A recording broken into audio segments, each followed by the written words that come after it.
जय हिंद दोस्तों, कैसे लोग। तो आज हम बात करने वाले राजस्थान में स्थित माउंट आबू के बारे में। इस वीडियो में हम बात करेंगे अगर आप माउंट आबू जाने का प्लान बना रहे हैं तो वहाँ पर आप कैसे जाओगे, माउंट आबू में रुकने की क्या व्यवस्था है, कितने दिन का हमें ट्रिप बनाना चाहिए और हमें कब जाना चाहिए, और हम ये भी जानेंगे कि माउंट आबू में खाने की क्या व्यवस्था है और हमें वहाँ पर स्कूटी लेनी चाहिए या फिर टैक्सी हायर करके घूमना चाहिए, और अंत में हम ये भी जानेंगे कि एक व्यक्ति का खर्चा कितना आएगा। इस वीडियो के माध्यम से आपको बहुत ज्यादा आसानी होगी माउंट आबू घूमने के लिए। तो सबसे पहले हम बात करते हैं कि हम माउंट आबू कैसे पहुँच सकते हैं। दोस्तों, माउंट आबू पहुंचने के लिए आपके पास तीन ऑप्शन है। सबसे पहले ऑप्शन की अगर मैं बात करूं वो है बाय ट्रेन। दोस्तों, अगर मैं सबसे नियरेस्ट रेलवे स्टेशन की बात करूं वो है आबू रोड, जो माउंट आबू से सिर्फ 25 किलोमीटर की दूरी पर पड़ता है। और इस 25 किलोमीटर की दूरी को तय करने के लिए आप बाय बस भी जा सकते हो या फिर शेयरिंग टैक्सी भी ले सकते हो। वहाँ पर जो बस का किराया होता है वो 40 से 50 रुपए होता है पर बंदे का, और अगर आप शेयरिंग टैक्सी लेते हैं तो आपसे 120 से लेकर 150 रुपए तक चार्ज किए जाएंगे। और अगर मैं दूसरे ऑप्शन की बात करूँ वो है एरोप्लेन। दोस्तों, अगर आप फ्लाइट में आना चाहते हैं तो सबसे नियरेस्ट एयरपोर्ट है वो उदयपुर में है। लेकिन दोस्तों, जो उदयपुर का एयरपोर्ट है वो थोड़ा छोटा एयरपोर्ट है, तो आपको शायद हो सकता है कि आपको वहाँ की फ्लाइट ना मिले। तो फिर आप जयपुर एयरपोर्ट तक आ सकते हैं, वहाँ से आप बाय रोड माउंट आबू तक पहुँच सकते हो।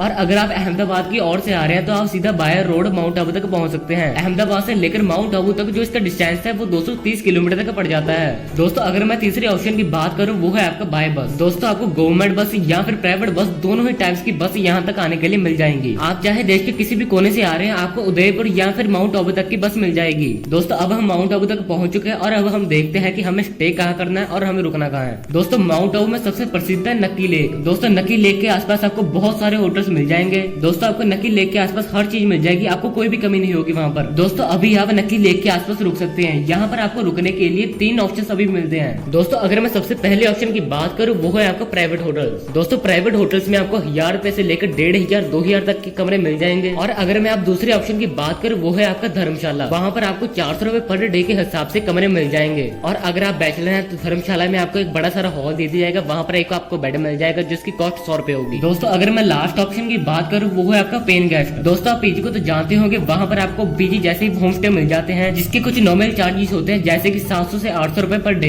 दोस्तों, अभी हो चुके रहने की व्यवस्था। अब हम देखते हैं कि माउंट आबू में खाने की व्यवस्था है। दोस्तों, माउंट आबू में खाने पीने की कोई चिंता नहीं है क्योंकि वहाँ पर आपको हर टाइप का खाना मिल जाएगा। वहाँ पर 100 से 150 रुपए लगेगा पर बंदे का खाने का। दोस्तों, अभी हमारे खाने पीने की व्यवस्था भी हो चुकी है और अभी हम देखते हैं कि हमें माउंट आबू कब जाना चाहिए और कितने दिन का स्टे बनाना चाहिए। दोस्तों, माउंट आबू कभी भी आ सकते हैं, वहाँ पर समर का माहौल भी बहुत अच्छा होता है, विंटर का भी। तो चलिए दोस्तों, अभी हम बात करते हैं कि हमें माउंट आबू में कितने दिन का स्टे बनाना चाहिए। दोस्तों, माउंट आबू देखने में ही छोटा है लेकिन वहाँ पर इतनी ज्यादा डेस्टिनेशन है घूमने के लिए कि आपको 5 से 6 दिन भी कम पड़ जाएंगे। लेकिन फिर भी हम दोस्तों 3 दिन का स्टे बना के चलते हैं। इन 3 दिनों में हम सारे मुख्य और बड़ी स्थानों पर घूम सकते हैं। दोस्तों, अभी हम बात करते हैं हम 3 दिन में कितनी जगह पर घूम सकते हैं माउंट आबू में और हम कैसे घूम सकते हैं। दोस्तों, हम सबसे पहले हम बात करते हैं नक्की लेक के बारे में। दोस्तों, आप नक्की लेक के आसपास बोट में भी घूम सकते हैं और आपको बहुत ज्यादा बढ़िया लगेगा। दोस्तों, अगर आप ठंड के समय में जा रहे हैं तो कभी कभी नक्की लेक का पानी भी जम जाता है, तो आप ठंड के समय में बर्फ का मजा भी ले सकते हैं। दोस्तों, अभी हम दूसरे जगह की बात करते हैं वो है सनसेट पॉइंट, जो माउंट आबू से 2 किलोमीटर की दूरी पर पड़ता है। जैसे कि आप नाम से ही जान सकते हैं कि वहाँ पर आपको एक सनसेट देखने को मिलेगा जो कि बहुत बढ़िया दृश्य दिखाएगा, तो इसलिए आप इस सनसेट पॉइंट पर भी जा सकते हैं जो कि आपको 2 किलोमीटर की दूरी पर पड़ता है। दोस्तों, अभी हम दूसरे स्थान की ओर चलते हैं जिसका नाम है हनीमून पॉइंट। दोस्तों, ये जो हनीमून पॉइंट है वो सनसेट पॉइंट से 2 किलोमीटर की दूरी पर पड़ता है। और दोस्तों, आपको वहाँ पर जाके अरावली हिल्स का बहुत बढ़िया दृश्य देखने को मिलेगा। और अगर आप मानसून के टाइम में जाते हैं तो आपको अलग ही दृश्य देखने को मिलता है। दोस्तों, अभी हम अगले स्थान की ओर प्रस्थान करते हैं जिसका नाम है गौमुख टेम्पल। दोस्तों, ये जो टेम्पल है वो माउंट आबू से 3 किलोमीटर की दूरी पर पड़ता है। दोस्तों, जब आप यहाँ पर जाओगे तो आपको हनुमान जी की एक प्रतिमा दिखेगी, सबसे पहले इनके दर्शन कीजिए। और जब आप 700 सीढ़ियों तक नीचे जाओगे तो आपको गौ माता का मुख दिखेगा और उनके मुख से आपको पानी निकलता हुआ दिखेगा। दोस्तों, अभी हम अगले स्थान की ओर प्रस्थान करते हैं जिसका नाम है दिलवारा जैन टेम्पल। दोस्तों, ये मंदिर राजस्थान के सबसे बड़े मंदिरों में माना जाता है और जब आप यहाँ पर जाओगे तो आपको बहुत सारे मंदिर और भी देखने को मिलेंगे। और जब आप यहाँ पर जाओगे तो आपको आराम से 2 से 2.5 घंटे आराम से निकल जाएंगे। दोस्तों, अभी हम अगले स्थान की ओर प्रस्थान करते हैं जिसका नाम है अबुदा देवी मंदिर। दोस्तों, ये मंदिर अरावली हिल से 3 किलोमीटर की दूरी पर पड़ता है। दोस्तों, यहाँ पर पहुँचने के लिए आपको 365 सीढ़ियाँ चढ़कर अरावली पर्वत पहुँचकर आपको एक छोटी सी गुफा दिखेगी जहाँ पर माता जी का विराजमान होगा, जिसको राजस्थान का वैष्णो देवी मंदिर भी कहा जाता है। तो आप यहाँ पर जाके माता जी का आशीर्वाद भी ले सकते हैं। दोस्तों, अभी हम चलते हैं अगले स्थान की ओर जिसका नाम है अचलगढ़ फोर्ट। दोस्तों, ये जो फतेहगढ़ फोर्ट है ये थोड़ा सा पुराना हो चुका है, लेकिन ये बहुत ज्यादा प्राचीन है, तो यहाँ पर जाके घूम सकते हो। और इससे कुछ ही दूरी पर बना हुआ है अचलेश्वर मंदिर, और यहाँ से महादेव के आशीर्वाद लेकर अभी हम चलते हैं अगले स्थान की, और जिसका नाम है गुरुशेखर। दोस्तों ये स्थान आपको माउंट आबू से 15 किलोमीटर की दूरी पर पड़ेगा। दोस्तों ये जो स्थान है ये माउंट आबू का सबसे ऊंचा स्थान है। यहाँ पर जाकर आपको ब्रह्मा जी, विष्णु जी और महादेव जी का मंदिर देखने को मिलेगा, और यहाँ पर जाके आपको अरावली पर्वतों का बहुत अच्छा व्यू देखने को मिलेगा। दोस्तों ये कुछ मैंने आपको मेजर स्थानों के बारे में बताया। आप इसके बाद और भी कई सारे स्थानों पर घूम सकते हैं, जैसे कि mount Abu wild life sanctuary.